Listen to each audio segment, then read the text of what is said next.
Hello, everybody. Welcome back to You've Been Josh with Josh. I am your host, Josh. Episode 36. Yes.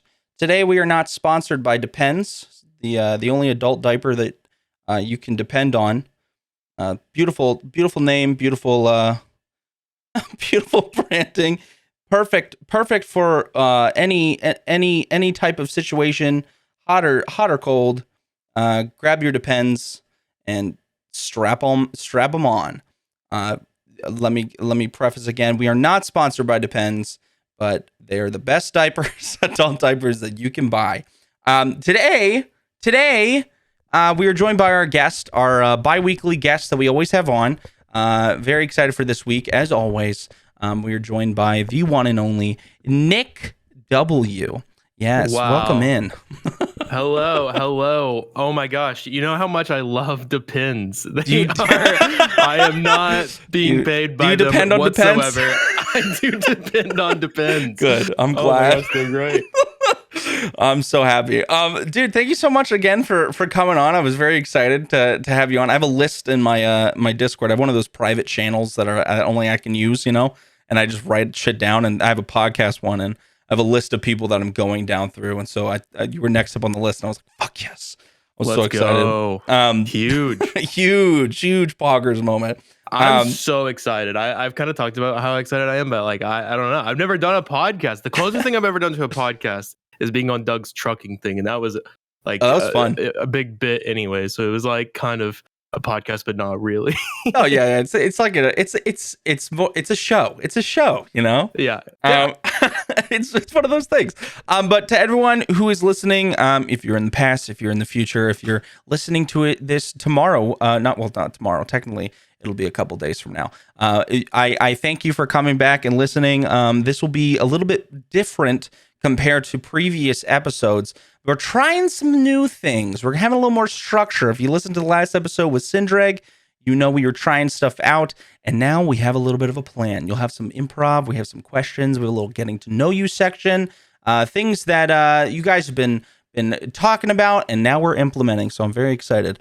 And Nick, you get to be my guinea pig. I am so excited. Get in your ball and start to roll. Yes, sir. Thank you. So the first section of the podcast now, when we have a guest, is a little getting to know you. I know you do some speed runs with Mario, a little bit of rapid fire questions to start out, and then some serious questions. Are you ready? Yes. There's no wrong answers. Okay, you can say literally whatever you want. I'll believe you. Okay. All right. I'm completely ready. What's your favorite color? Green. Favorite food? I was gonna say fish, but that's not my favorite food. I don't know. Burgers. Favorite drink? Water with lemon, specifically. Favorite fruit? Oh, strawberries with cream on them. I don't know, with like whipped cream. That's not fruit. Favorite season? Favorite season is fall because it's college football. Awesome. Favorite childhood game? Fallout 3. Favorite current game? Either Super Auto Pets or Rocket League. Favorite movie or TV show? Right now, Stranger Things, all time. I don't know. Favorite genre of music? I'm so wishy-washy on music. I could listen to anything. That's fair. Yeah, like maybe like rock. If I had to like only pick one, like 2000, like early 2000s rock, late 90s rock. I don't know. Okay. Favorite word? Banana, but I don't know why. Favorite number? Favorite number is 35. Favorite animal? Monkey. When did you start streaming? Now, these are more serious, so you can take your time. These a little bit now. Okay. You were so strawberry with cream, water with lemon. I've never been so stressed in my life. Okay. So yeah, no, I started streaming. I mean, honestly, I have clips on my channel from like nearly 6 years ago now. So it's like I've been super on and off streaming throughout like my entire time of streaming. Like I have taken break after break after break. I really just do it whenever I'm like excited to do it, which I think is like a good mind. I think it's like what you should do for anything. Yeah. But I also used to make YouTube videos daily. I used to do daily uploads on YouTube whenever I was in high school for like 3 months straight until I was like, I'm getting 7 views on each video, and I don't know if this is worth my time. Fair. Yeah. No, So- it's one of those things where you have to kind of decide on if it's worth doing or not, you know? Right. Because like if like this podcast, some episodes do really, really well on YouTube and some don't, you know? Like obviously guests get a little bit more views because people send them that way for the YouTube videos. But then I'm on a bunch of different streaming platforms for like Apple Music, Amazon Music, Google Podcasts, Spotify's the big one, and all of those have a lot of listeners, whereas the YouTube version of the podcast doesn't do as well as the podcast version, just like by listening. So it's interesting to see, you know, like what, because you have to look at like 7 different platforms and put them all together to see how everything's doing. But no, that's crazy though. Every daily uploads, good for you, man. What is the story behind like your name, like NiickW? Because it's with Nick with 2 I's and a W. So I've always like, I don't know. Well, I think more of the reason why, actually, it's funny. So I was one of my username to be NiickW. It didn't end up working like that. And so it's with 2 I's, NiickW. And it's literally just because I used to live, obviously like my parents' house, but I was the only one who lived upstairs. And so to get my attention, my family would always yell Nick, but they would always extend the I. And so like it became this running joke with like all of my brothers, my family, extended family, my family's friends, where they would all like yell my name in the same exact way. It was like Nick, and it was like it became this thing where I was like, oh, you know, that would be actually kind of funny. So now it's like whenever I'm in people's streams all the time, they just generally, if someone's excited to see you, they just extend the I way hard, and so like that's why. I like that. So what's the W for then? And just because I don't think NiickW was open. Fair. But I went through like a couple of different usernames. Like I was under a completely different username whenever I was making YouTube videos, and I believe my name at the time was Novalight FE, which was like super goofy because I was like, oh, Novas are cool. You know what Novas produce? Light. Whoa. Wow, also, big brain. Big brain. And I was like, you know what is also cool? Iron. You know what irons? It makes things. It was an age at one point.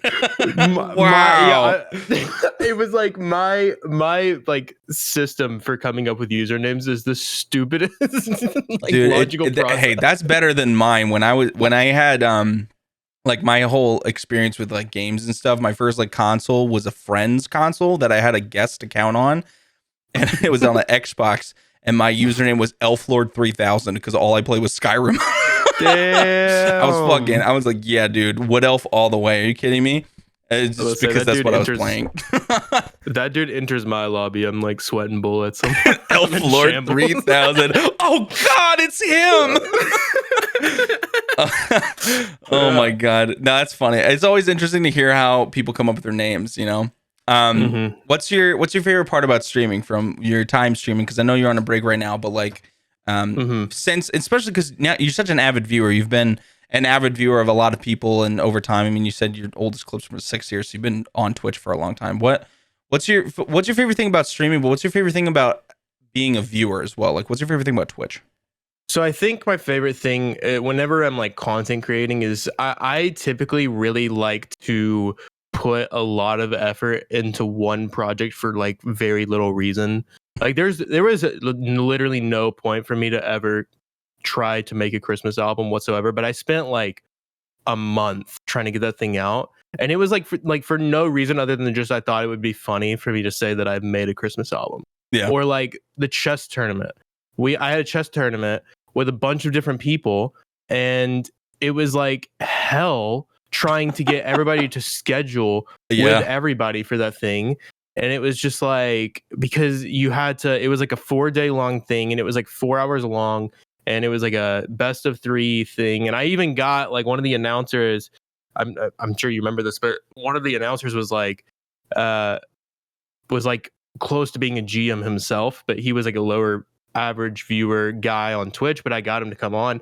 He was like a great co-host with me, and so it was like just coordinating a lot of these bigger events and like really trying to make them really special things or really unique things, especially like for our community. I think I love doing stuff like that. It's a lot of fun. I remember the tournament because you asked me to be a co-host on it, and dude, I remember being like, "Oh yeah," and you were like, "Yeah, I see that he went to E6, and this is this type of move, which is really smart because in 3 moves this will be." I'm like, "Yeah, this is a great. That was a great move, dude." I was sitting there like, I am so out of fucking pocket right now.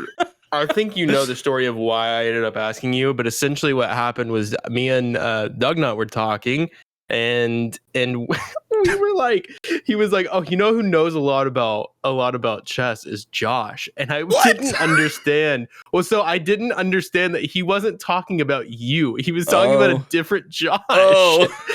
And so whenever he said this, I was like, "Oh, I should get Josh to co-commentate with me." And then you were like, "Oh, I will do that, sure." And Yeah, I was like, "Oh, great! Oh, I was I'm gonna just have somebody happy who to knows what help. they're talking about."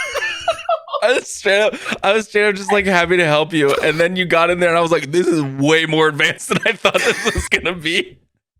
Oh man, that was so funny though. It was a good day regardless, because it was just like, it was so fun to like talk about it with someone that like, I mean, we were just kind of shooting the shit as well, right? Yeah.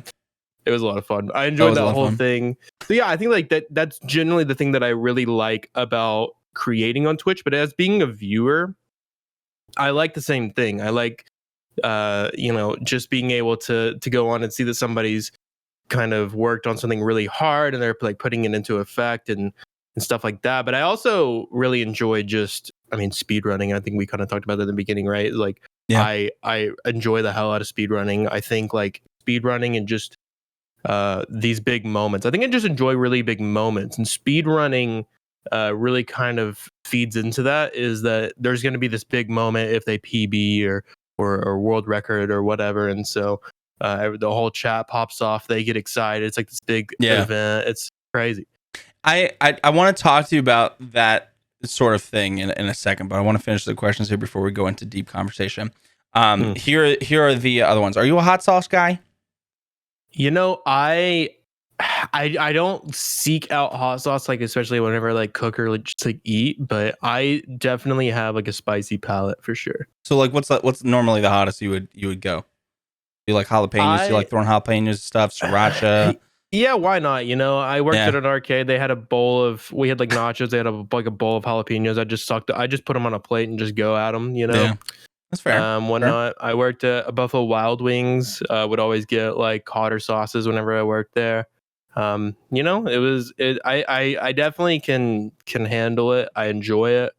But I mean, it's not something that I ever like. I'm like, I need hot sauce. It's like, it's like ketchup to some people. It's just like everything. It's got to have a hot sauce on it. Yeah, no, that makes sense. I'm not one of those guys that like is like, I need a bottle of sriracha with my macaroni and cheese. You know what I mean? Yeah, no, that's fair. Top or bottom? Oh, I'm a bottom. Bottom. Nice. Cool. Oh yeah, we love bottoms. Yeah. Oh yeah. It's 1922 in Paris, France. You've just returned home from the bakery that you run, the best croissants in all of Paris. As you enter your house, you find your living room askew. You were robbed. They were after your secret recipe. You run to the nearest phone to call the authorities. The man who answers the phone is a burly brute by voice, and he asks, "What is your emergency?" How do you proceed? My buns have been crossed. I need help. I need you to. My hut has been shackled. My buns have been crossed, and I need help. Fair. Good. So if there's ever an emergency, make sure Nick calls the police. It'll be great. Do you believe the Illuminati is real? I think that there's not like a big triangle on a wall somewhere and they all get together and like do a big shalom and talk about Illuminati problems. But I think that there's an overarching like deeper thing that like not a lot of people know about, and that's kept very down on the down low. But I don't think it's like what people think it is. I think it's probably just like a couple politicians keep a burner phone on them. You know what I mean? Just have a secret group that they have like they exchange newsletters or something.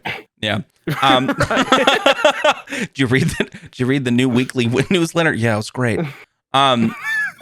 Is Mario secretly in love with Bowser?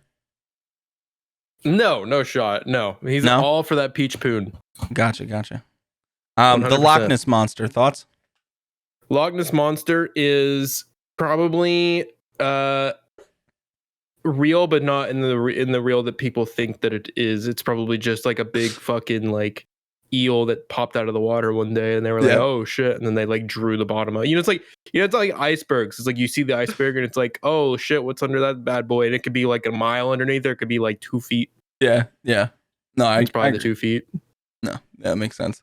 I'm sorry I laughed, but when you said probably, it sounded like the apparently I've never been on live television before. That was great. So you said your favorite fruit was strawberries with cream, but then you also said your favorite word was banana and your favorite animal was monkey. Why isn't your favorite fruit apples? Because apples. Okay, don't hurt me, Nick. The last fruit that I bought was apples. All right. Wow. Okay. I bought 4 apples. I ate 2 of them. They were nice. They were like eating an apple is like you get a little sticky and like, it's like you gotta kind of deal with that a little bit. I ate 2 of those apples. This purchase was about 4 months ago. Those other 2 apples are still sitting in the bottom of my fridge. They last a while. Need to be thrown away. Fridge. Well, they're still green. They're still Oh, you got Granny Smiths? Whenever I bought them, I did. Oh, nice. Now here's the true question. Can you name 6 different types of apples? Granny Smith, Honey Crisp, Red Delicious, which I know you hate, and I know generally people hate. Macintosh. I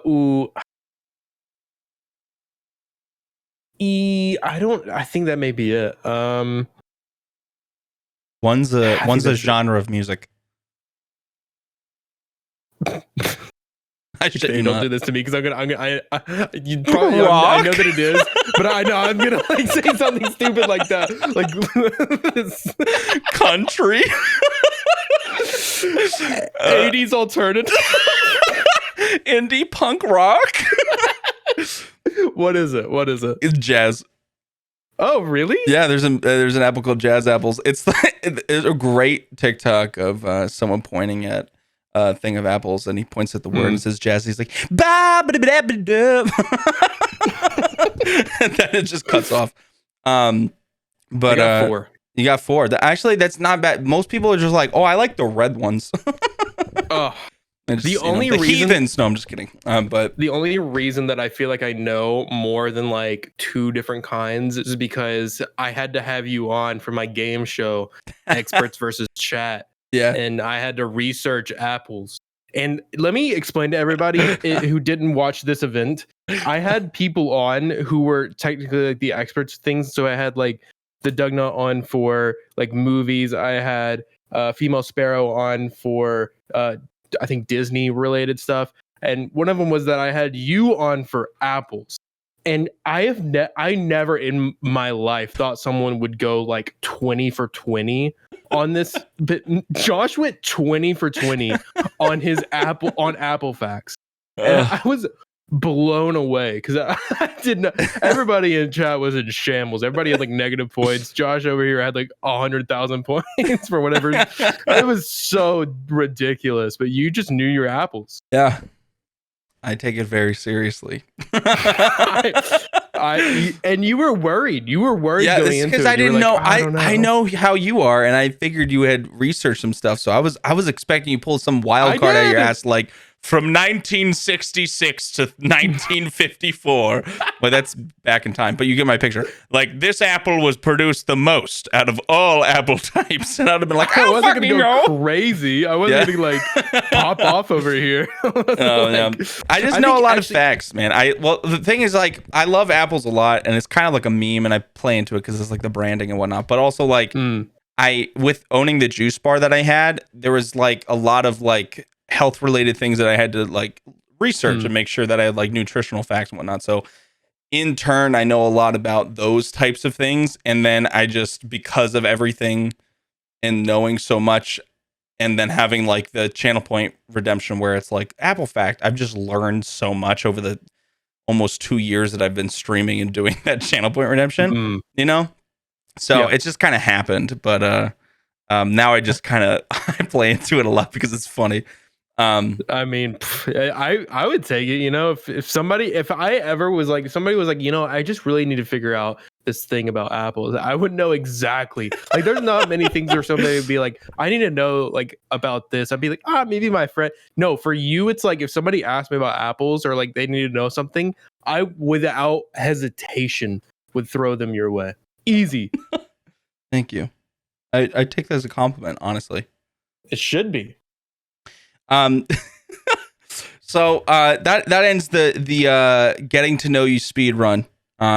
Because it's something I realized that I always have guests on, and because I know them and they're friends of mine, I don't really take the time to think about like, oh, someone probably has never heard of this name before. You know what I'm saying? Like someone who listens. Right. So like, I wanted to have more of a direct, like, hey, this is so you get to know them a little bit better. But yeah, man, I going off of what you had said with the streaming side of things of like events, I think that there's two types of viewers. I think that I should say, I think there's three main majorities of viewers on Twitch. I think that there's people who love being a part of those big events. And we see that with like, if there's a subathon or if there's something like that, you'll see people come out of the woodwork and just to be there for the entirety of it, to say they were there for the entirety of it, you know? Absolutely. And for other events, they'll try to be there and be a part of it. So that way they can say they be a part of it because they want to be a part of something bigger. And then there's people who literally are just there to watch stuff and have entertainment. And so they'll find someone they like and they'll just stick with them, you know, because that's what they're used to. They like the routine. They don't really care much about like the game. And then you have the other group of people who are there for the game and the game alone. You know, like they'll go find the person who's playing a certain game. And if you happen to be streaming that game, they'll come in and they'll give you all of the fucking tips and advice because that's all they play and that's all they like to watch. Now obviously there's a lot of branching subgenres of viewers on Twitch, but I think that those are like the three big ones. And I think that at least me as a viewer, I kind of fall under all three categories because if there's a game that I really like I'm really into, I like to watch other people play it and be like get their viewpoint on it, maybe learn something. But then also I like watching certain people that I've been watching since I started. And then also big events are cool and you like to be there and support them. But there are people who are just like all in on one of those topics and they'll just jump. You'll see them jumping, you know, in different streams whenever there's like an event or whatnot. Yeah. And I think you make a valid point with that. Yeah. And I think like subathons have become a big part of that as well. Oh yeah. Is like, I think that people ever since Ludwig did his subathon, yes. It's like ever since that happened, it's 100% people have like really jumped on the subathon train. And I think like kind of validly, like I get it. Like it is hype to be a part of those things. And I've kind of been on the opposite end of the spectrum with it, where I will either like pop into a subathon, you know, throw like 5 or 10 gift subs because it's hype and it like extends the time. And then, you know, that'll kind of be it. And I'll be like, oh yeah, like, you know, that's hype.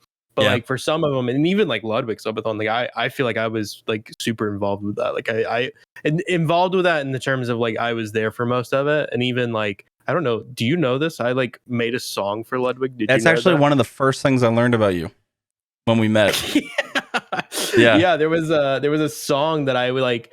I just thought it would be funny to write a song about the subathon in the tune of "Don't Stop Believin'," but it was "Don't Stop Streamin'" because it was a subathon and he wasn't supposed to stop streaming until the timer went out, you know? Yeah. And I got him to play it on on his subathon for like 5 minutes or like 4 minutes or however long the song is. And he did not turn it off. He did not stray away from it. And like there were like 70,000 people watching my dumbass sing for 4 minutes, and it was awful. The song is not good. My vocals are awful in it. But that's what makes bad. it great. You know what I'm saying?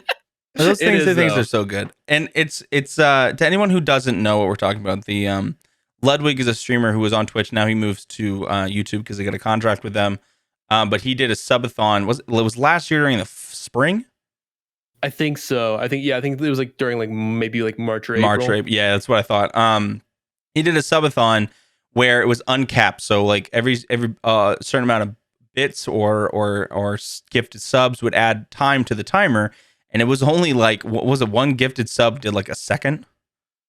Yeah, it was something like really. I think it may have been like 5 seconds. I think it was like a gifted sub gave like 5 seconds, but yeah. Yeah, it was very minimal. But he streamed for, I don't want to misquote. How long? Do you know how long exactly it was? 30 days. He a month.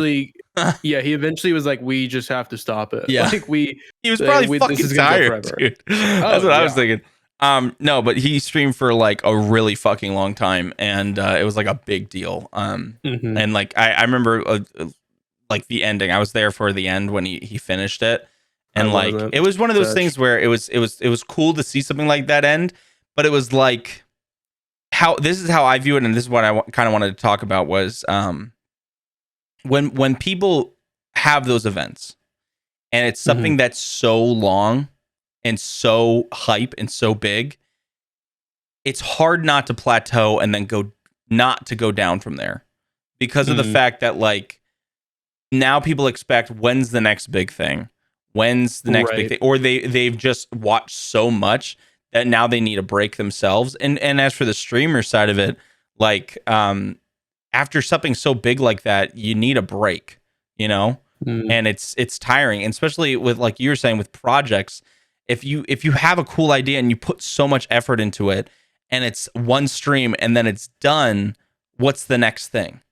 You know, and people, and as a viewer, they're like, when's the next thing? But as for a streamer, you're like, fuck, what do I do now? You know, and it can become very tiring. And I don't know, I don't want to name names, obviously, but I've seen a couple people who went from affiliate to partner really quickly in the last year, and now don't have as much viewership as they did during that push, you know, because they were doing big thing. They hit that goal, they got excited, but now they don't do as many big things anymore. And so the viewership's not there. And I can see by the way they talk and they interact that it's affecting them. And that sucks to see, because they are people who are like very talented and like put a lot of work into what they do. And it's because like the viewership, there's a lot of people who are in that bracket that I was talking about who just want to be a part of the hype. And then once it's done, they look for someone else who has that hype, you know? And that sucks. Like because they want to say they're there, but they're really there for the attention and the event itself, not for the person, you know? Yeah. And that sucks, you know? Especially because a lot of us put so much time into those types of things. And it's nothing against the viewer. People like it. People like hype thing, like when a new TV show comes out or a meme or anything like that, we're like, fuck, like Morbius. That's a perfect example. Morbius, like everyone's just like, fucking Morbius, bro. Yeah, and everyone wants to watch it because everyone's talking about it. But then in a couple months, it's gonna be gone. You know, people aren't gonna fucking. It's just, you know, and that sucks because, at least for me, where I've been trying to take my content, at least, is trying to keep everything at the same level consistently. And knowing my capacity. So yeah, there's ideas that I have that I really want to do, and I try to trickle them in as I go, but I don't try to make it too overhyped because I want everything to be consistent. So I know that I can stream 6 to 8 hours every day during the weekdays, and be totally energized. Sometimes I'm like, fuck it, we're going to stream a little longer, and be totally fine with waking up the next morning, still being able to do all the things that I have to do off stream in time with my wife and the dog and all that stuff, and still be able to be energized and ready to go the next morning, as long as I keep it at that level. Because if I go any higher, I'm going to burn out, or I'm going to, people are going to come in and be like, you're not as entertaining as you were yesterday. I don't want to watch you anymore, you know? Right. Because at the end of the day, and I think we've talked about this privately before, the whole conversation that Jay Schlatt had, and I think Ludwig talked about, which are two streamers, by the way, to anyone listening.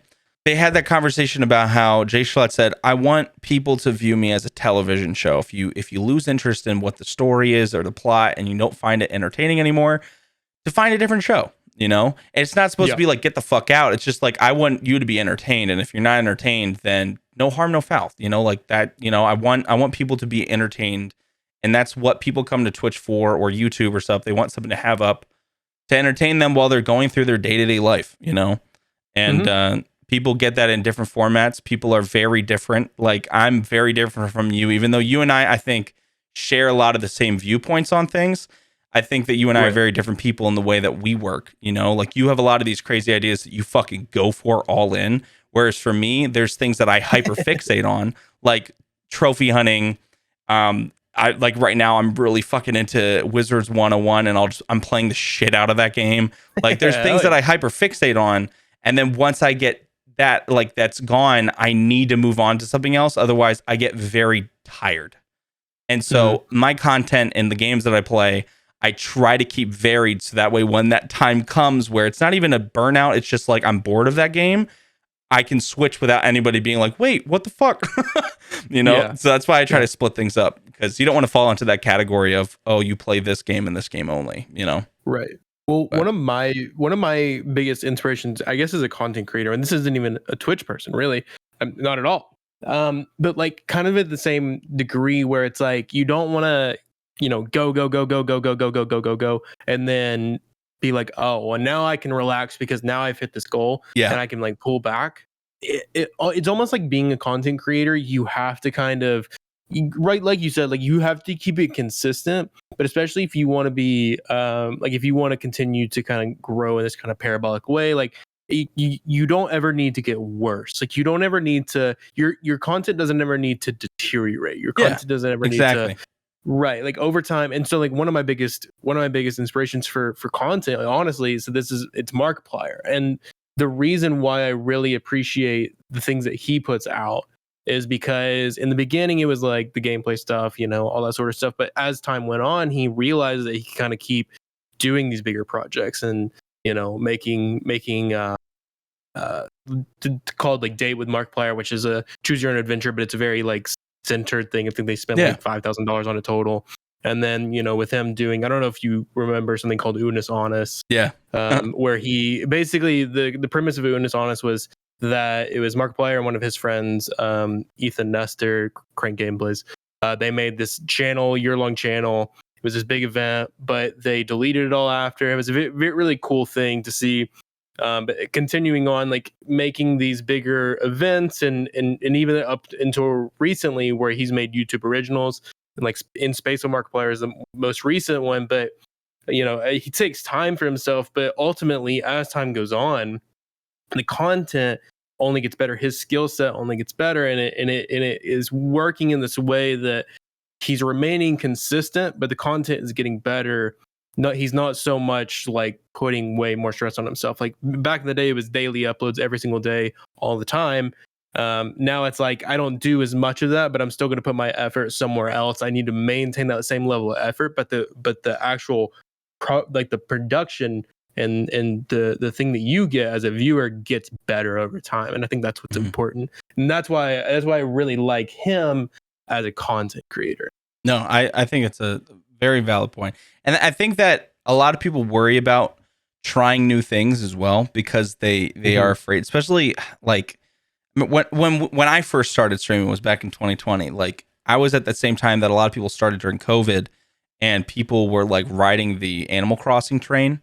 And I saw a lot of people, once they tried to get off of that after streaming it for a year, lost everybody, because like that's where their viewer base was, because they fell under that bracket of they came for the game, Yeah. And that sucks. Now, a lot of people were able to get out of it. I've seen a lot of people get out of that, and it's fine. But like, that's the one thing that I try to, I know a lot of people worry about, is like, if I start switching things around and trying new things, are people going to be okay with that?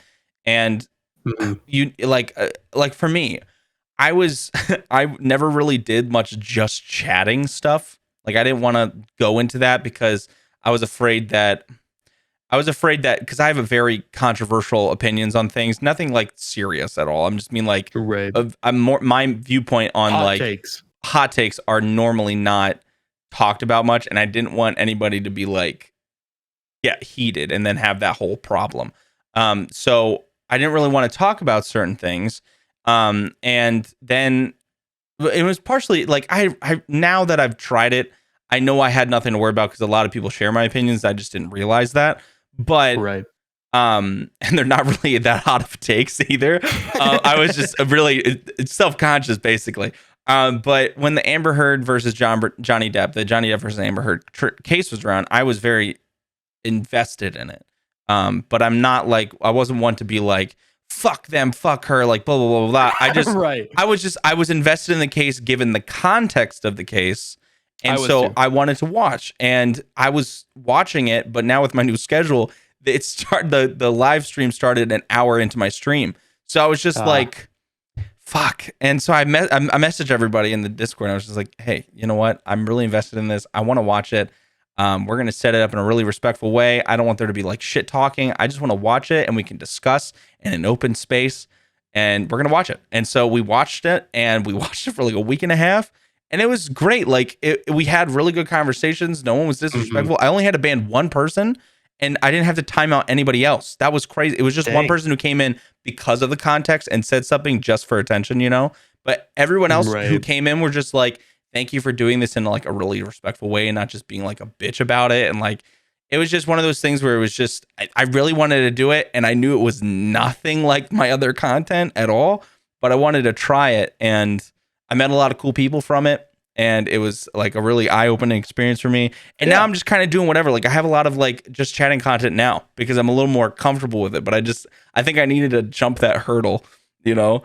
Yeah, and you should be comfortable with it. I think like hearing your opinions about a lot of things, I really appreciate it. And like we've kind of talked about that, but like I think we have really good conversations whenever we talk about this kind of stuff. I think you are a really good person to especially as like a just chatting streamer. I think you would completely like excel at that, and I'm sure you already have. And like I think that's the thing is like I really like listening to you talk, and I really like listening to your opinion. Thanks, man. I think you should go for it. You know, I think you put a lot of maybe I don't know, like self-consciousness. I don't really know, but I think like you maybe because I do the same thing. I overthink about it, and I'm like, I don't know if like people would, you know, want to like kind of you were talking about like you don't know if you really want to switch up the content because then if you switch up the content and it messes you up, then what does that do for the overall picture? But you know, I think sometimes, especially at like especially whenever you haven't even really hit like partner level, like I don't think really a lot of us have. I think it's valuable to see what you want to do early rather than whenever you have a well established group, right? Try testing the waters after you've gotten pretty far into it. right, exactly. You're already in the water and you're like, oh shit, it's cold. Yeah, exactly. But no, I appreciate that. I definitely, and this is something I've been working through this past years. I'm definitely really hard on myself, and it's been an eye-opening experience, like just trying new things because it is you have to push your how comfortable you are with things, and I think the podcast has definitely helped with how I view myself and how I talk because I've always been one to mumble or talk very fast. And so this has given me the opportunity to just focus on the things that I'm saying and formulate my sentences better. But yeah, no, it's one of those things. And I think that's such a cool thing about Twitch too, is you see a lot of people grow. And this is the other thing I wanted to talk to you about, given the context of the past 2 weeks and everything that's been happening with like founder badges and blah, blah, blah, blah, blah. I think it would be a really interesting conversation to have with you, given the fact that I saw your comment on the YouTube video. On Twitch and YouTube and these platforms that we've grown into and around, how a lot of people, and we kind of talked about this in Doug's stream yesterday with watching The Quarry, is it seems, at least for me, and this is again personal opinion, a very mass majority of streamers who are older than us have become what they hated in high school. Okay. As in, Yeah. like, do you know, like, we are all of us here, all of us on Twitch for the most part, are Yeah. people who were the nerds and the people who are socially awkward, or like a part of like a small group of like with the theater kids, and you know, like all of us, like, Mhm. you know, and who got bullied in some capacity. I mean, we all have been kind of bullied in some capacity, and we're out of high school, and now we're finally like finding our own. And I feel like we've, because of COVID and because of being away and only interacting with people over social media, have fallen into the same thing that we didn't like in high school, Right. with the I think drama, with the, you know, like, you I know, was gonna say I think drama kind of sits in the middle of all of it. I yes. think that it's like I and again I kind of made a comment on a YouTube video where I expressed that I didn't like a lot of the things that like Twitch, and it wasn't even really Twitch itself. I think it was more so obviously like the people who interacted with Twitch, streamers, viewers, whatnot. But there's a lot of I think angst a lot of times where there's an issue with one or the other, it being that, you know, I think people really harp on negative parts of Twitch really, Yeah. really hard. Yeah. And then, or like negative parts of a specific streamer or something that they didn't like, and they'll call it out, and they'll post it on Twitter, or they'll voice about it. And a lot of times it's just not, in my opinion, not worth, or at least putting further research into it before you sound off. Yeah. And I feel like that's what, I think that's just like what a lot of drama is just being, it's like uninformed, kind of spewing a little bit of Yeah.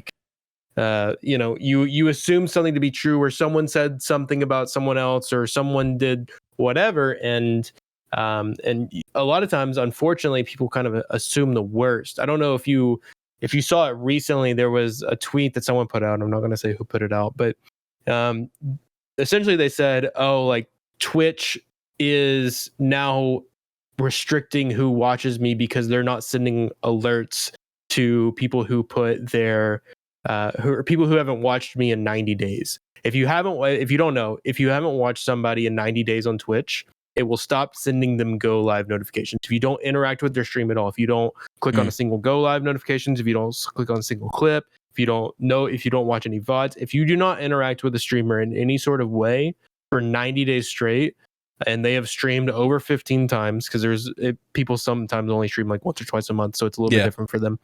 But if someone is constantly streaming and you haven't interacted with them in 3 months or more, they'll stop sending you go lives, and it's essentially Twitch's way of just clearing inbox. Yeah. And you know, Honestly, I think that's fair.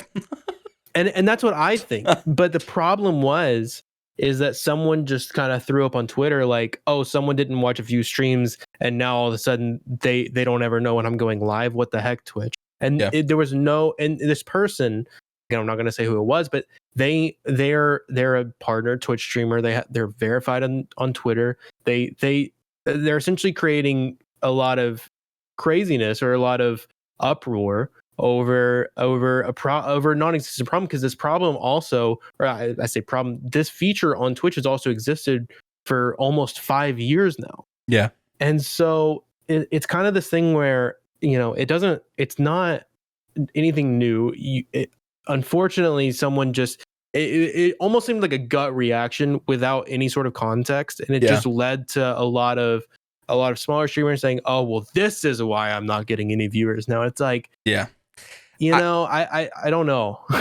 So two points on that. You make valid points, and I actually didn't see that tweet, but I've been. You know, it's funny. I used to watch Scarce a lot on YouTube, because that's how Really? I got all my Interesting. news from things. Because like normally I was a YouTube person before Twitch. I didn't watch Twitch until I started streaming, because I didn't really like how YouTube had their streaming thing set up, and I was just like, I like the interactive ability of Twitch. I'm gonna try that, and so I made my account that started streaming. I didn't watch anybody; it was just me. But that's how I got all my news about gaming and like things that are going on, just to keep up to date with like culture, you know. Right. But now, because I'm so ingrained with a bunch of people on Twitter, I learned about things on Twitter before I even see it on Scarce, you know. And so it's just really interesting. But going off of what you said, I agree with you wholeheartedly. I think that a lot of the times what we see with drama and such like that, because here's the thing, if you should definitely voice your opinion. If there are things that are happening, especially things that are 1000%. racist or homophobic or things that Absolutely. are like detrimental to someone, definitely voice your opinion, 100%. Mhm. But what I think we see a lot is a little bit of entitlement for certain things, where it's like you said, something that it doesn't affect you at all, and it Mhm. wasn't an attack at you at all, but you're Mhm. taking it personally. Right. Whereas for this, if they haven't interacted with you in 3 months, 90 days, that's not Twitch's fault. It's in some capacity you could say it's your fault. You didn't Or have just them come they're just back. not interested. Yeah, Or I mean, who knows? Maybe they passed away in a really morbid sense of the word, but like, like in certain cases, they might just not be on Twitch anymore.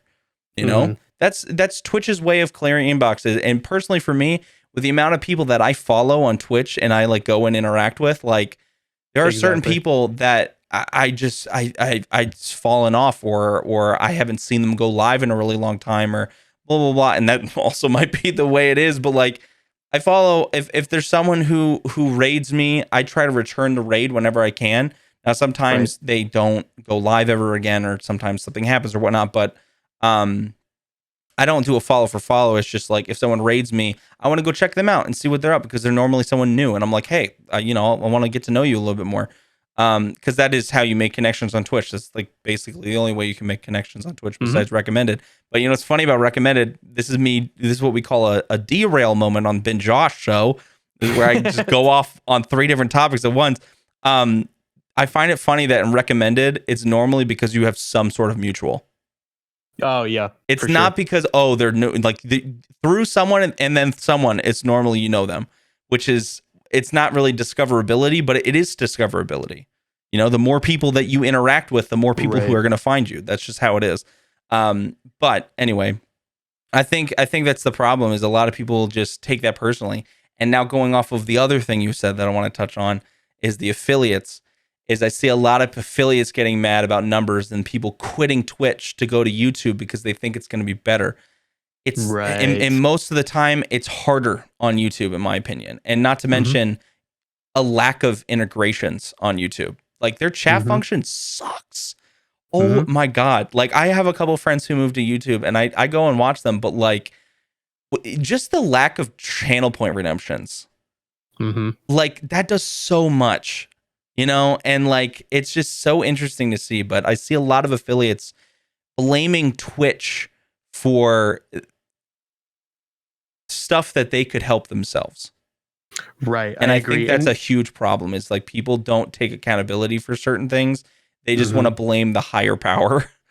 Yeah, and no, exactly. And like the thing about YouTube, and I think YouTube could do well, Oh yeah. but like I think kind of to your point, like YouTube isn't great right now for Yeah. live streaming. Like I don't know if anybody if anybody wants to go and look at it, if you go to YouTube and you go down the left bar all the way down to live, you have to find it. It's kind of a little bit of a task to find in the first place. If you click on that tab, half of those live streams have ended and are done and had like 120 views, and Yeah. it's so random that they would ever like. I don't understand why you would ever recommend a non-live Yeah. Yeah. live stream under your live, but it's just a really rough system Yeah. regardless. But I think like on the affiliates thing, I think it's incredibly well, it's interesting because to an extent, I think that I I think that people try to find things and they say, well, I feel like I'm doing, a better content. I feel like I'm making better things. I feel like I'm playing this game that everybody likes. But my numbers are down. It cannot be me.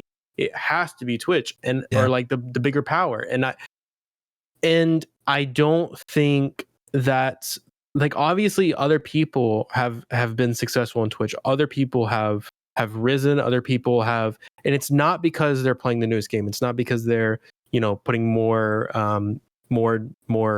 channel point redemptions in their things. It's not just because of all of this stuff. It's because they're genuinely trying to kind of innovate, and they're like you said, they're kind of like networking more. And I've always said, like, I think you do more 80-90% of the growing that you do is off stream. Oh yeah, Especially 100%. for Twitch. It's you, if you are, rating, if you are hanging out in chats, if you are going on other people's streams, if you are like it, that's how you grow. You don't just grow from playing the newest and best game, or you don't just grow from making more keybind so that something pops up on your screen. That's not how you grow. It's fun whenever people are there to do it, and that's how you get people to stick around, surely. But to actually get your numbers up, that you just have to network. And I think that's what a lot of people, especially smaller people, don't realize, is that that's what you have to do. But I think, like, to blame platform is and I don't think Twitch does everything right. That's not what I'm saying at all. Yeah, I think Twitch has done a lot of things that are super questionable. But I think stuff like that, to be like, oh, this is the reason why I'm not growing. No. I think going off of your exact point there is, I want it to be known, especially for people who are listening. I know we're going on like a tangent here, but we're very passionate about these topics. But it's one of those things where no company anywhere, especially with how big they are going to be perfect. Amazon's has a lot of problems. YouTube has a lot of problems. YouTube's had problems. I've heard of more YouTube problems than Twitch problems in the last year than anywhere else, especially with how many people get just randomly banned, and then the people who stay unbanned or like not get found in TOS. It's the same as Twitch for the TOS thing. It's the same. Yeah. It's the same thing. And they both, but the thing is, both have their own uses. Like, videos on YouTube can do really well if you do certain thing. You have to find that niche and you have to hit those marks, whereas the same with Twitch. And I think that you're right in the front that people like to blame the platform rather than look in on themselves. And something that I like to add, and because I don't want anyone to feel like, oh, you're saying that I'm not working hard enough and that's why I don't have viewers. No, it's not the case. I think that a huge part of Twitch, because you watch those YouTube videos of like, here's 5 things to become the next top streamer, all of those things. You could hit every single one of those and follow every single one of those advice, and you still might not make it. And the reason why is personality and luck. I really do think there's a big luck factor in Twitch 1,000%. In the sense of how well your content mixed with your personality is going to go. And that's the other thing. I think personality has a big thing to do with it. Not everyone can be entertaining. It's just, if everyone could be entertaining, there wouldn't be a need for fucking comedians. Like, right. You know what I'm saying? Like, everyone's different. It doesn't mean you're worth less. It just means that you're more advanced and more appreciated in something else. And I think that a lot of people just want to live that streamer life because it looks good, and that's just not the way it is. And I think that a lot of people need to understand that, but again, people don't. But anyway, moving on to greener pastures. I thank you for I think these types of conversations are what I want to have on these interview podcasts, because not only are we having laughs and jokes and people get some humor out of it, but also we talk about things that a lot of people normally aren't talking about, or people are passionate about and want to hear about. But so moving on to nice things. Tell me about your Christmas album. I mean, I know a lot about it already, but to tell the people, because it was a really cool project. And I definitely want, I'll put the link down below, everybody, in the description. You can check it out. Tell us about your Christmas album that you did. It's so good.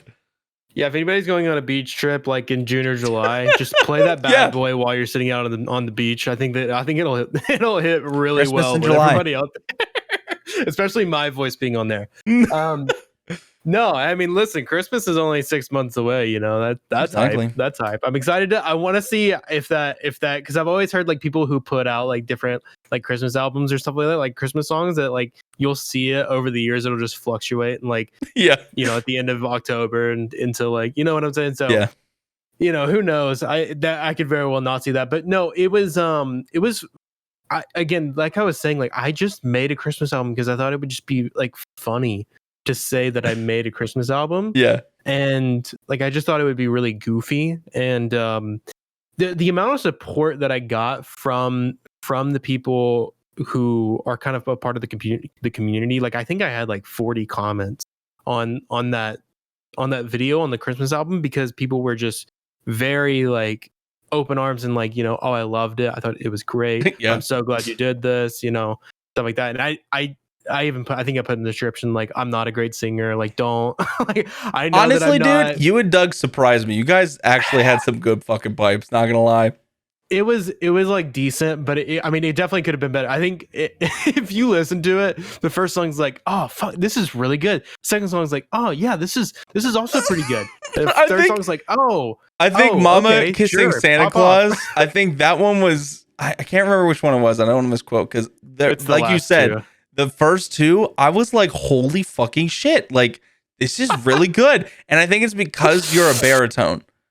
Like you've got that range, and you were in that range, but then the last two you had to sing really high, and it was just so funny. It's so good, dude. But the thing is, you can tell you're having fun, and that shows, Yeah. So the last two songs were I Saw Mommy Kissing Santa Claus, and then All I Want for Christmas Is You. And so the problem is like I don't have like, I'm a very, I guess you said like baritone, that's like very in the middle of the road there. Singing like, if you listen to it's the third and fourth songs in there. If you listen to them, I'm definitely trying to reach a level I cannot reach. And it's very obvious. And I almost kind of made a joke. I really did make a joke out of it in the last song, because it's like I even go up like way higher than I ever should have to in that song. In All I Want for Christmas Is You. I think I'm like, I'm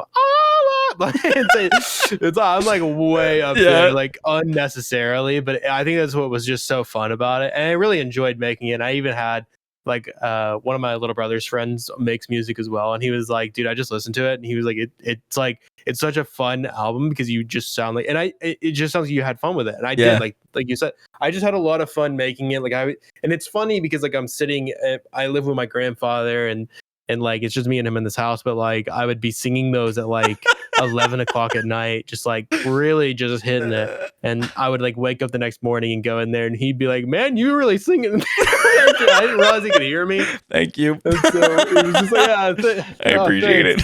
Yeah. So I was like, that's man. Fine. But like, no, it was cool because I kind of just made that from scratch, really. I mean, it was like, we talked about, like I went into Audacity, recorded all of it, but I listened obviously to the instrumental alongside of it, and then I picked the best instrumental that I wanted to. And just because I wasn't like, I'm not well versed in music, I'm not gonna like try to make an instrumental. Again, this is just for the sake of like, I think this is funny. And but it really took me like, I think I had 8 different days where I tried to record audio. And then, because I think I did a few of them over again, and I actually did like 2 songs that I didn't end up throwing in there. And then I went through and like found an audio editing software. I think it may have just been like an Adobe audio editing software. I don't really know. Regardless, I threw them all together. And it was just like a lot of fun. And it was fun getting Doug in to do it as well, just because Doug sounded really good on that. And it was like a really funny song for me and him to go for. Song being oh gosh, what is it? It's Baby It's Cold Outside. That was it's really good. It's really good. And it has a little bit of our personalities in there as well. So it was just like a fun thing. I super enjoyed making it, and just love doing really random stupid stuff like that for no reason other than that I just think it would be funny. I completely understand. It's funny when you did the recording and you said your grandpa was like in the other room or whatnot. Did you feel uncomfortable knowing that he could probably hear you? Even though like he's your grandfather, so like you don't really care, but at the same time you do kind of care. I would only get really nervous about it because my family comes over a lot, and I would only get really nervous about it if he like told my mom that I was just slinging pipes in the other room. You know what I mean? Like I didn't want him to know that I was just like belting my heart out in this room. Like I don't know. I think that's a little embarrassing. But I mean, other than that, I feel like that man has been succumbed to enough of my weird stuff Like the other day, like Sorry, who's another live streamer, sent me. I think I won like merch from him, but he sent me like this really goofy merch, which was like his face, like his pog face, which is like an excited face, his pog face on underwear on the front and back of it. And my grandfather accidentally opened them up, even though they had my name on there. Oh so he no! had this grown man's face. Oh Underwear my god! being delivered Jesus! to me, and that was I like didn't know how to look that man in the eye. Oh It man, was like why I asked was because I'm married and Joy, we live in a studio apartment, so like our bed is right next to my desk, and like right now okay. Joy is at her desk, which is diagonal from mine. Like she's up against the wall, and she hears everything that I do all the time. Now that I stream in the morning, she works in the mornings at her work, so she's normally not here when I stream. But when I have podcasts like this, or if I have other things that I'm working on that I'm recording or whatnot, she's in the room. And like, even though we're married and we've been married for a long time and I love her to death, sometimes some things I'm like, hey, do you mind like taking the dog for a while? Like, do you mind like just leaving for a second? Because I'm about to get fucking weird and I feel really uncomfortable with you being like next to me. Yeah, I mean there are some times where like if I hear him like right outside the door, like if he's because like the laundry room's right outside my door, if I hear him in there, like I'll kind of like back off a little bit if I'm like kind of getting too deep in the sauce. Yeah, no, that makes sense. Oh man. But otherwise, funny. It's like it is what it is. This is like a 79-year-old devout Christian man. Like, oh my, the underwear must have been a story. Oh man, he's an open-minded guy. It's okay. That's good. It's really funny. I think I've told you this before. My dad's a pastor. My grandfather, his dad's a bishop. I actually didn't know this. Or maybe you have told me this actually a while ago. Yes, my father's a pastor and his father's a bishop, and so there was kind of like that unspoken like, you're going to be a youth pastor, right? Like one of those, and I just went completely other different way of like, I'm going to live stream and say the F word and fucking talk about cum and dicks all the time. And so like my dad's super supportive. So is my mom. My dad comes into streams all the time, but like having to explain what I do to my grandfather, my grandmother, because like they're like, oh, you're working from home? I'm like, yeah. What do you do? I was like, so Netflix and how they have subscriptions. It's basically that, but live. And they're like, oh, so what do you do? I was like, I play games and talk. And they're like, what are you talking about? I'm like, all kinds of stuff. And they're like, what's your Twitch? And I'm like, I'll send it to you. I still to this day have not sent my grandparents I like my Twitch because I'm afraid they're gonna make an account and come in and it's gonna be like ruin their image of me. But it's fine. But it's just one of the like it's hard. It's hard to explain to people like what Twitch is, like whenever they're like, oh, what is Twitch? Like, what do you do on there? And it's like, oh, I exist. Yeah, but it's like hard. It's hard to explain to somebody who doesn't really get the idea of it. Yeah, my best description of it is to someone who's older and from a different generation is I'm Mr. Rogers in a studio apartment live. Because it makes sense because like they know how that has live audiences, and it's recorded and you do songs and you play games and you do stories and stuff. It's that concept live, but behind a desk in a small room. That's literally what it is. You are the entire production company. So that's what I try to explain to them. And then the subscription, like I brought in Netflix with them because they used to have the whole thing. Like you do the subscription, you get something in the mail and stuff. I said, it's like that.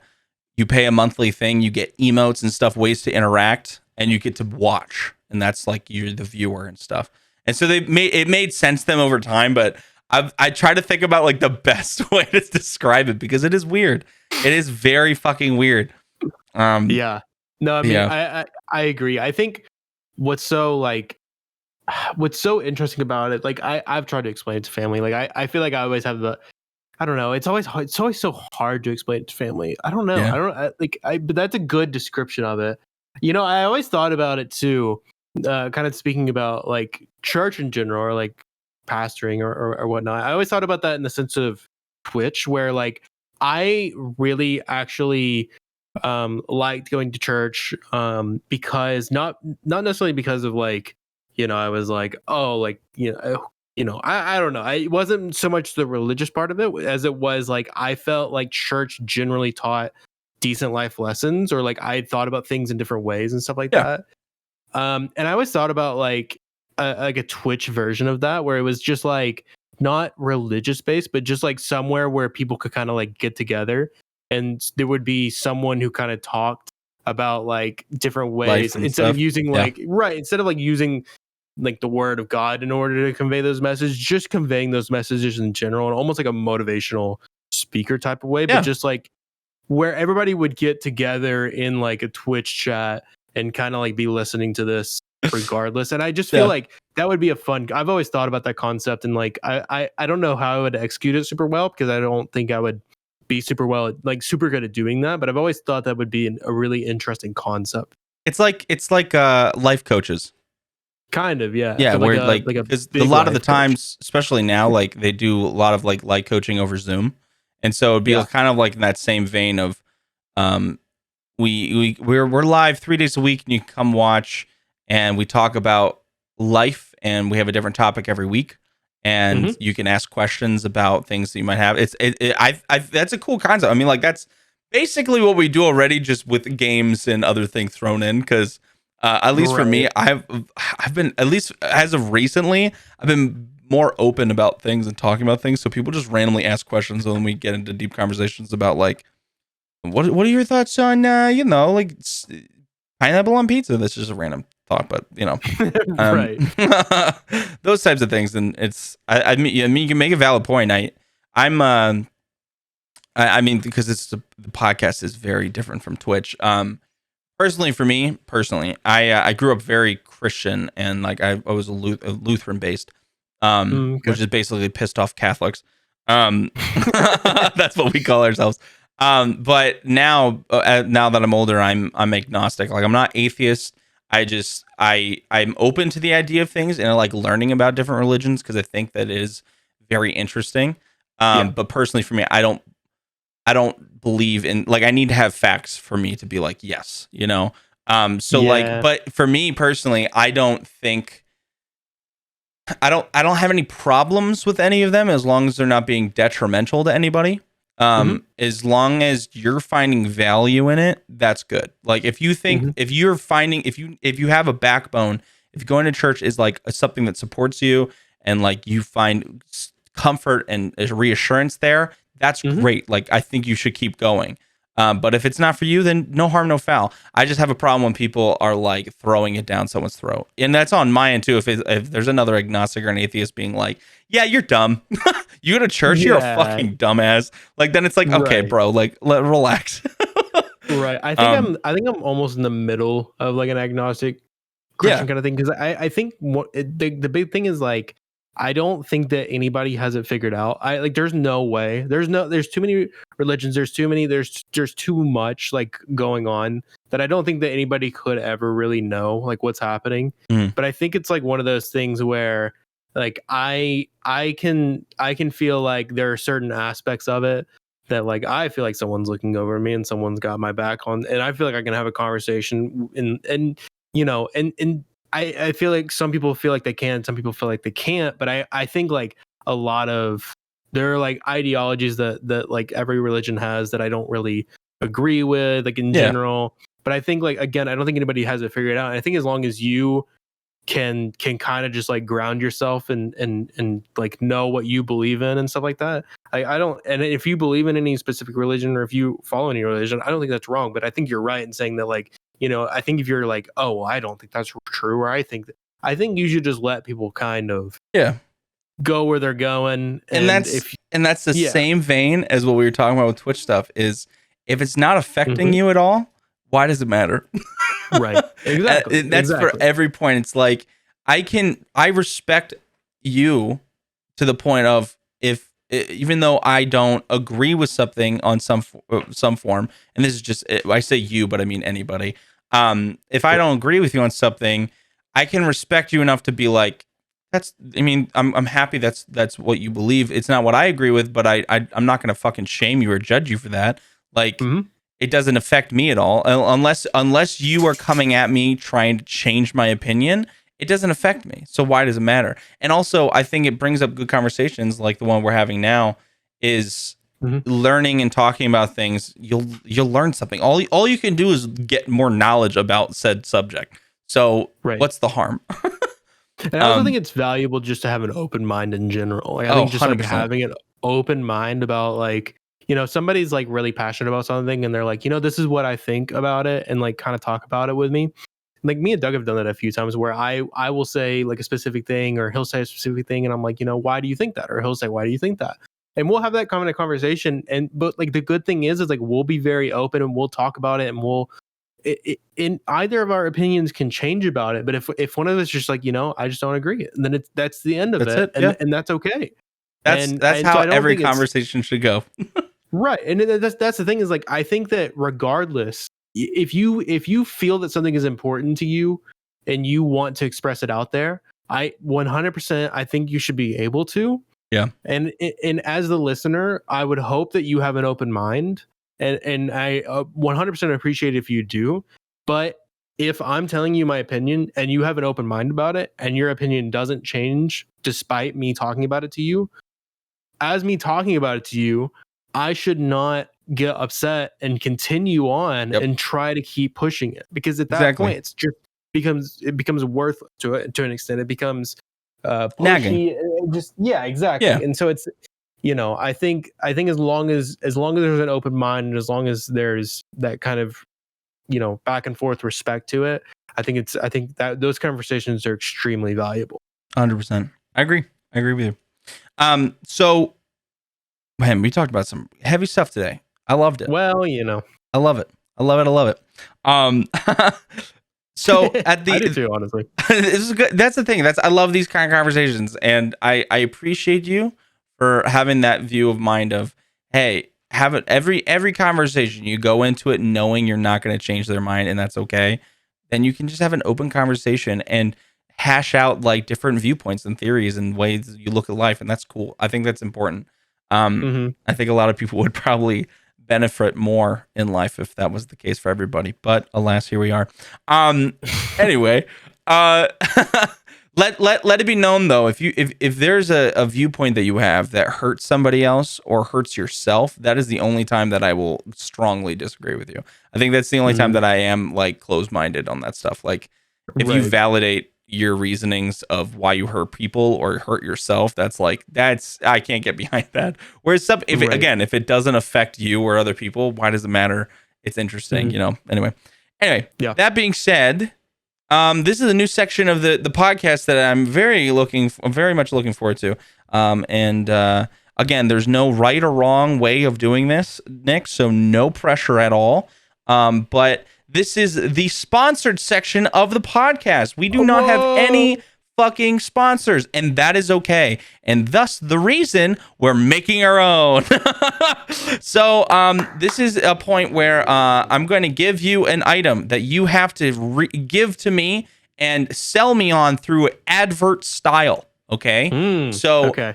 I'm going to give you something, and it can be the shittiest pitch out of everything, but just do it as as if it was an ad, it's a TV ad. Okay, so you're gonna give me one. I'm gonna do it first because I'm the host, so I'll go first, and then I'm gonna give you one, and then we're gonna so it's as a sponsor of the podcast. Okay. Okay. So give me one, and I'll go, and then you can go. It could be anything, literally anything. With Sindrake, it was vacuums, and I sold him a vacuum. Okay. I want you to sell me a brand new product. Brand new product? Brand new product, new invention even. Okay. What is the invention? They're called grippers. Grippers? Okay. They're called grippers. And grippers, you just touch anything and it will come with you. Doesn't matter what it is. It just requires minimal effort for you. It just sticks to you. Beautiful. And then if you press a button, it goes away. But I need you to explain to me why I need a gripper. Okay. Hello, everybody. Today's sponsor of the Been Josh podcast. You've Been Josh podcast is sponsored by Grippers. You can get yours today. The newest invention of the year, 2022, coming in hot with the Gripper. The Gripper, the only thing that you can put on your hand that will never leave you. Just like my ex-wife. Hey, so come on down. Get your Grippers today for $19.99 plus shipping. You can get yours. If you're walking down the road and you forgot your keys, no worries. If you had a Gripper, you touch that shit when you're walking out the door, it's never going to leave. It's stuck to your hand. If you're at the grocery store and you want to make sure you do not drop that 2-gallon jug of water that you gotta put into your Brita filter, well, guess what? Get yourself a Gripper. You're gonna smack that thing. It's coming along with you like your dog on a leash. All right, you come on down and get a Gripper, and you can you can climb any mountain, cross any sea. You just don't touch your penis because that'll hurt. You'll have to go to the hospital. Okay. So come, $19.99. Come on down, plus shipping. Call the number that you see below. Thank you for the sponsorship, and we'll see you next week. Oh my god. Okay, so I have questions. Where am I coming on down to? I don't know. This is what I'm thinking in my mind. I was like, hey, come on down to Bucky's car dealership. We'll get you hooked up with a new car. How my god! Trying to get me across a sea. I don't know. Climb every mountain, cross every sea with a Gripper. I don't know. All right, that's the beauty of this. It's gonna be fucking god shit awful. All right, I loved that. So our second sponsor, which you're gonna have to pitch to me, is going to be a new book that you wrote. Okay, a new book that you wrote. It is fantasy based. All right, and the title of the book, and so you can tell me whatever the book is about because we have no idea. The book is My Sword Unsheathed. Oh. A fantasy-based novel that you came out with. It's the sponsor of today's thing called My Sword Unsheathed. And ready? Are you ready? Yeah. On your mark, get set, go. Do you need thrill in your life? Do you need a way to unwind on the beach? Let me tell you, I certainly did. And now I have to present something that is near and dear to this podcast heart. We are sponsored by my own book, which is called My Sword Unsheathed. If you've ever read a book, you will know that sometimes that shit can get a little bit dull, a little bit, floppy.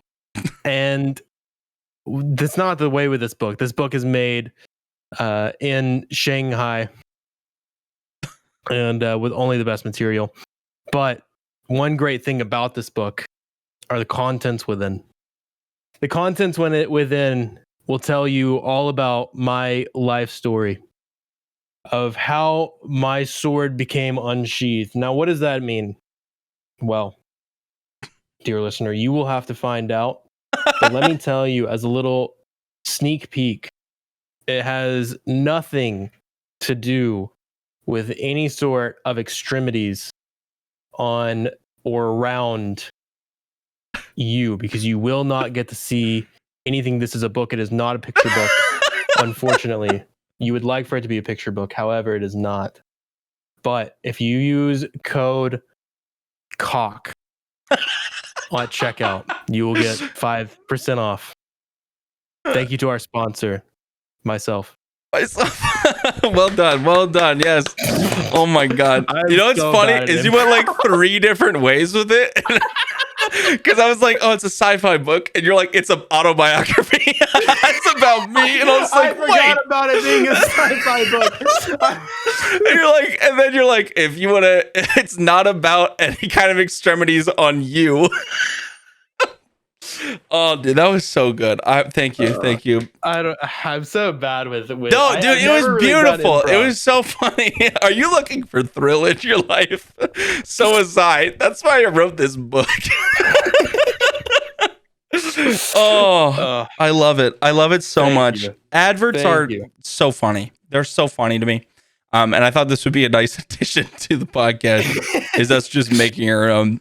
But if there are any sponsors out there who'd like us to do just as good of an ad read for you, just let me know. Oh, please let us know. Listen, we will sell so many grippers. See, we will sell so many grippers. It'll make climb any mountain, cross any sea. Grippers, get yours today. Just $19.99. That's just crazy. Come on down. Just come on down. If you're listening to this podcast, just come on down. You don't know where to go, but it's okay. You'll get there one day. Just come on down. Oh my God. So Nick, thank you so much for being on. I appreciate you endlessly. Thank you so much for being my guinea pig for this new structure. It's been so much fun. I really enjoyed talking to you about all of this, and we got a little deep in there, but I think it was warranted. I actually really enjoyed this talk, so it was good. Good. I'm glad. Now, this is the part of the podcast where I let you plug yourself non-sexually or sexually, depending on what you're into. I'm not one to judge. So tell us where people can find you. All your info will be down below, obviously, but tell us a little bit about what you got going on, things you're working on, even if it isn't streaming related, what you got going on in your life.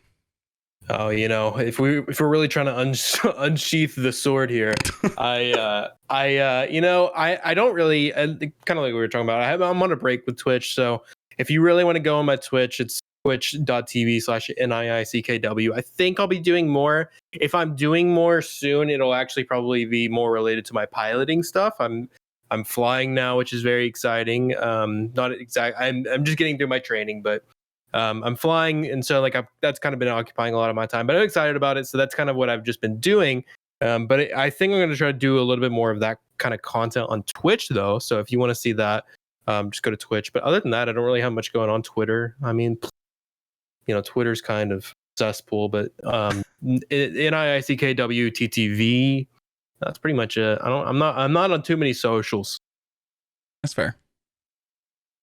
Oh yeah. But yeah. I appreciate you, man. Thank you so much for being on.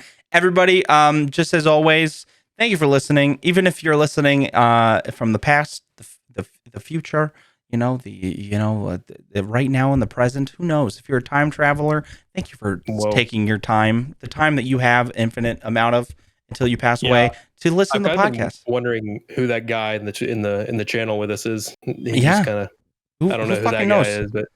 That third guy. I figured it was maybe just like you. There's just somebody. There's a guy behind me right now. I don't know who he is. I haven't been able to look behind me this whole time. But thank you for listening. Again, I'll be posting the next guest in the Discord. If you have any questions specifically for that person, let me know. Message them to me, email to me, Discord, tweet them at me, whatever works. If you want to ask them a specific question, or if you have a specific question for me, use hashtag You've Been Joshed. If you want to check out the Patreon, it's a way to support the podcast itself specifically, early episodes, bonus episodes, as well as exclusive behind-the-scenes stuff of the podcast and on Twitch. And without further ado, everybody, thank you so much for listening. Nick, once again, thank you so much for being a great guest. This was fucking awesome. Such a good conversations. And everyone, eat your apples. Stay funky, my dudes. I will see you all next week. Bye. Bye.